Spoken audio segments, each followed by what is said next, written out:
அஸ்ஸலாமு அலைக்கும். கீரை எப்படி சமைச்சு குடுத்தாலும் என் பசங்க சாப்பிடவே மாட்டாங்க. பசங்களுக்கு பிடிச்ச சிக்கன்லயே கீரைய சேர்த்து சமைச்சு குடுத்தோம்னா கண்டிப்பா சாப்பிடுவாங்க.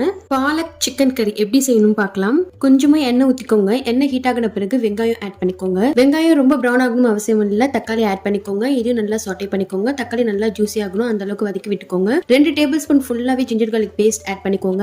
ஜிஞ்சர் garlic பேஸ்ட் ராஸ்மெல் போற அளவுக்கு நல்லா வதக்கி விட்டுக்கோங்க. 1 டேபிள் ஸ்பூன் மல்லித்தூள், 1/2 டேபிள் ஸ்பூன் மஞ்சள் தூள், ஹோம்மேட் கறி மசாலா தான் ஆட் பண்ணிருக்கேன். இதோட ரெசிபி வேணும்னா சொல்லுங்க. 2 டேபிள் ஸ்பூன் ஃபுல்லா ஆட் பண்ணிருக்கேன். மசாலா 2 நிமிஷத்துக்கு ஆயில நல்லா வதக்கி விட்டுக்கோங்க.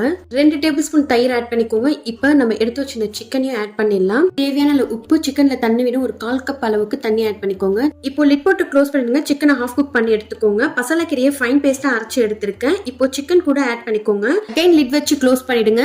இப்போ நல்லா ட்ரை ஆகணும். எண்ணெய் பிரிஞ்சு வரும். இந்த ஸ்டேஜ்ல ஸ்டவ் ஆஃப் பண்ணிடுங்க.